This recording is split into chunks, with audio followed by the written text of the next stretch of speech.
Le Seigneur soit avec vous. Évangile de Jésus-Christ selon saint Matthieu.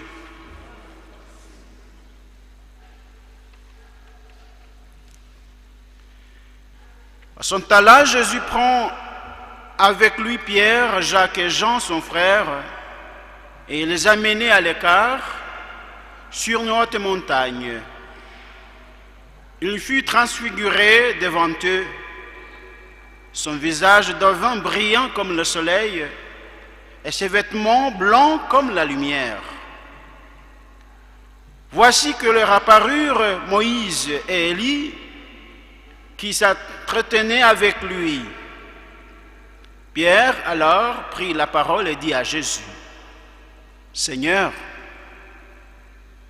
il est heureux que nous soyons ici. Si tu le veux, je vais dresser ici 3 tentes, une pour toi, une pour Moïse et une pour Élie. Il parlait encore lorsqu'une nuée lumineuse les couvrit de son ombre, et de la nuée, une voix disait: Celui-ci est mon fils bien-aimé, en qui j'ai mis tout mon amour. Écoutez-le. Entendant cela, les disciples tombèrent la face contre terre et furent saisis d'une grande frayeur. Jésus s'approcha, les toucha et leur dit: Relevez-vous et n'ayez pas peur.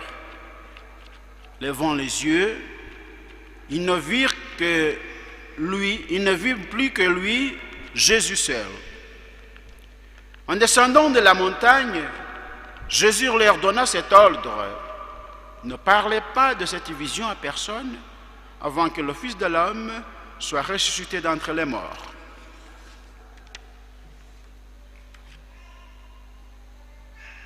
Clamons la parole de Dieu.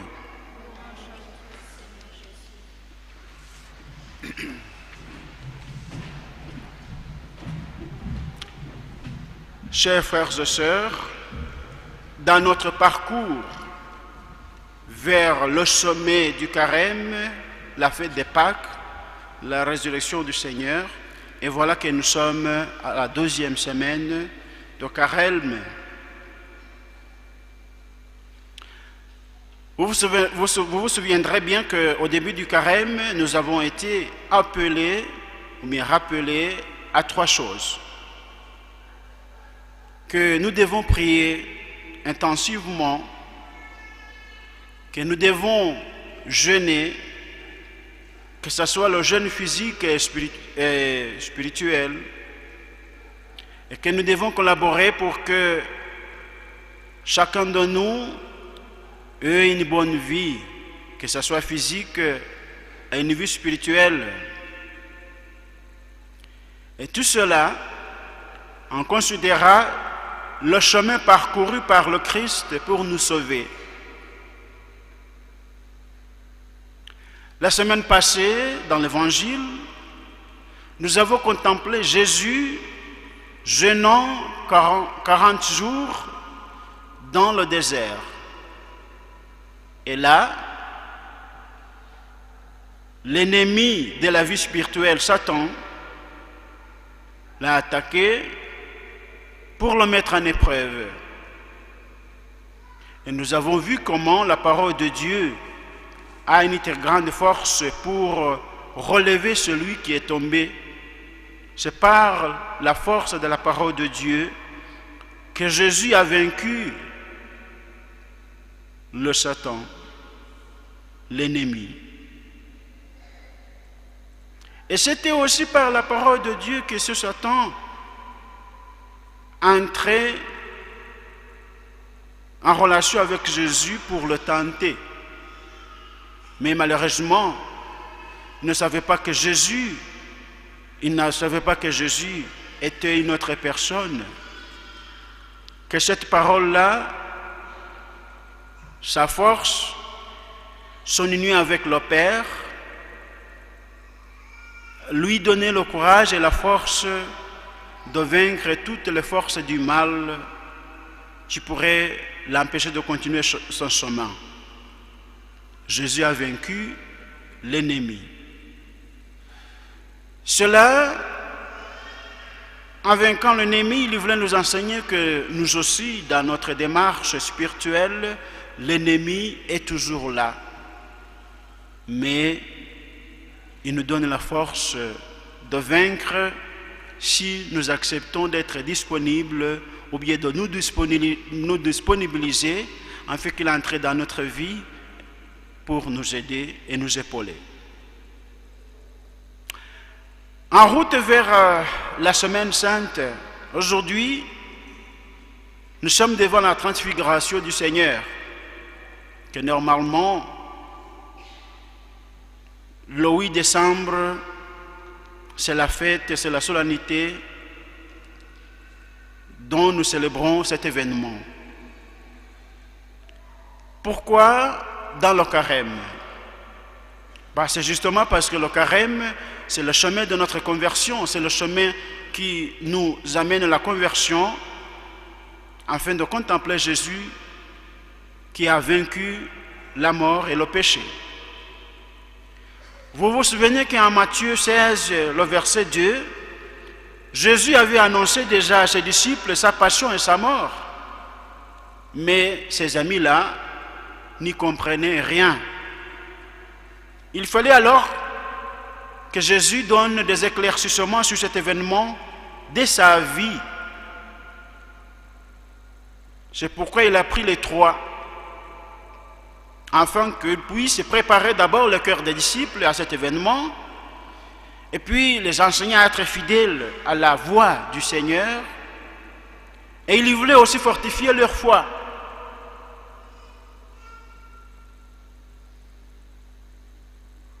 Pierre, le chef des apôtres, le chef de l'Église, Jacques, le premier martyr des apôtres, et Saint Jean, l'apôtre de l'amour. C'était une représentation des 12 qui, à leur tour, devraient collaborer dans la compréhension de ce mystère, de l'événement que Jésus va tenir,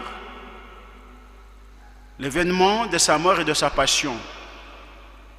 Ils devraient collaborer afin de comprendre les autres que Jésus le Messie doit mourir, mais qu'il doit ressusciter le 3e jour. D'où trouver la force? C'est dans la parole de Dieu. Voilà pourquoi Moïse est là et Élie. Moïse représente la loi, le commandement de Dieu que le peuple de Dieu devrait ou bien doit suivre, que nous devons suivre. Et Élie représente toutes les prophéties faites sur Jésus-Christ. Il est le tremplin vers l'alliance nouvelle. C'est la force de la parole de Dieu. Ce n'est pas la force de la parole de Dieu que nous pouvons vaincre le mal. Et c'est grâce à la parole de Dieu que nous pouvons nous convertir comme il faut. La première lecture, dans la première lecture, nous contemplons la vocation d'Abraham. L'appel d'Abraham et l'alliance ou la promesse que Dieu l'a donnée. Dans la figure d'Abraham, nous contemplons une foi solide, une espérance ferme dans le Seigneur, mais aussi une obéissance qui n'est pas aveugle, une obéissance confiante. Nous contemplons à lui une personne confiante totalement dans le Seigneur. Il n'est pas facile d'accepter l'appel que Abraham a reçu, l'appel de quitter son pays l'appel de quitter sa famille et sa maison pour aller dans le pays que Dieu le montrerait. Il ne savait pas où aller, mais par la foi et par la relation qu'il avait avec Dieu, il a accepté de marcher sur les pas de son Dieu sans poser beaucoup de questions, sans même récriminer. Il a accepté de marcher sur les pas, sur les traces de Dieu. Cette obéissance lui a valu une promesse très importante.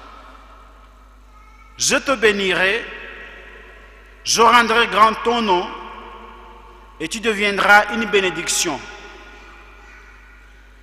Pas seulement ça. Je bénirai ceux qui te béniront, je maudirai celui qui te méprisera, et en toi seront bénies toutes les familles de la terre. Voilà par son obéissance et par sa croix et par sa confiance, Abraham est devenu le père des nations, notre père dans la foi. Chers frères et sœurs, à l'imitation d'Abraham, le Seigneur aussi nous appelle à quitter notre pays. Quel pays? Le pays du mal. Il vous appelle à quitter vos mauvaises attitudes et habitudes pour entrer dans un pays de la sainteté. Quitter le pays de péché pour entrer dans le pays de sainteté. C'est la conversion totale. Si nous faisons cela, eh bien, nous avons une promesse de bénédiction, non seulement pour nous-mêmes, mais aussi pour les nôtres. Abraham partit, comme le Seigneur lui avait dit, et Lot partit avec lui. Prions le Seigneur pour qu'il nous donne vraiment une grâce de conversion soutenue par la foi, la confiance que nous posons dans le Seigneur. Prions pour que le Seigneur nous ouvre les yeux du cœur afin que nous puissions connaître sa volonté et la mettre en pratique. Dans l'évangile, nous retournons dans l'évangile, les trois apôtres qui étaient là ont été surpris par l'image de Jésus qui devient de plus en plus brillant comme le soleil et ses vêtements blancs comme la lumière. Ils ne s'attendaient pas bien à cela. Mais Jésus a voulu qu'ils soient là, afin qu'ils puissent ouvrir leurs yeux au mystère important de la vie de Jésus, à la gloire qu'il avait bien sûr avant de venir dans ce monde, et la gloire qu'il attendait. Et cette gloire-là, c'est celle qui attend celui qui croit et qui suit Jésus fermement et honnêtement. Une chose un peu bizarre qui s'est passée. Jésus, s'entretenant avec Moïse et Élie, et Pierre, très ému, prit la parole et dit: Seigneur, il est vrai que nous soyons ici. Si tu le veux, je vais dresser ici 3 tentes, une pour toi, une pour Moïse et une pour Élie. Et alors, où est-ce que Pierre va passer la nuit? Où est-ce que Jacques va passer la nuit? Et où est-ce que Jean va passer la nuit? Là, nous lisons et nous remarquons bien que celui qui a rencontré Jésus, qui a rencontré Dieu, qui a rencontré le Seigneur, eh bien, il est capable de s'oublier pour le service des autres. C'est ce qui s'est passé. Normalement, comme il était bien ému de ce qui se passait là, il devrait d'abord penser, ou bien commencer par le chef Jésus, et après eux, et peut-être après dresser les trois autres tentes pour les deux autres tentes pour Élie et Moïse. Et comme ça, nous aurons peut-être 6 tentes au lieu de 3. Celui qui a rencontré vraiment le Seigneur, il s'oublie pour se donner au service des autres. Alors que Jésus s'entretenait avec Moïse et Élie, avec les apôtres, voilà qu'une nuée très lumineuse les couvrit de son ombre, et dès la nuée, une voix disait: celui-ci est mon fils bien-aimé, en qui j'ai mis tout mon amour, écoutez-le. Voilà le commandement du Seigneur, voilà le commandement de l'Éternel. Écoutez le Fils de Dieu, suivre ce qu'il dit, parce qu'il n'est pas seulement le bien-aimé de son Père, mais aussi il est venu afin qu'il puisse nous faire des bien-aimés de son Père. Voilà pourquoi nous devons l'écouter. Ici donc sort l'impératif de donner l'impérratif de considérer la parole de Dieu, non seulement lire pour lire, mais lire, méditer et suivre ce que nous méditons pour que la parole soit la lumière de nos pas.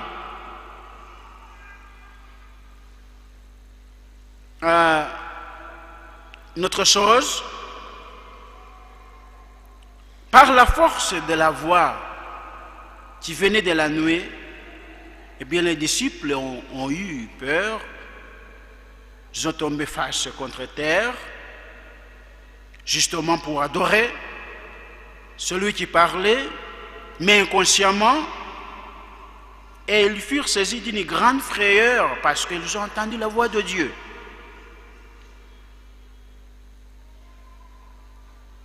Jésus, tu ne veux pas que ces enfants se perdent, et voilà qu'il s'approcha d'eux, il les toucha et leur dit: eh bien, relevez-vous et n'ayez pas peur. Ils ne voyaient plus rien sauf Jésus, et puis ils ont quitté la montagne, ils ont commencé la descente pour aller annoncer ce qu'ils avaient vu. Mais Jésus leur interdit de ne dire à personne ce qu'ils ont vu, parce que le temps n'était pas encore arrivé.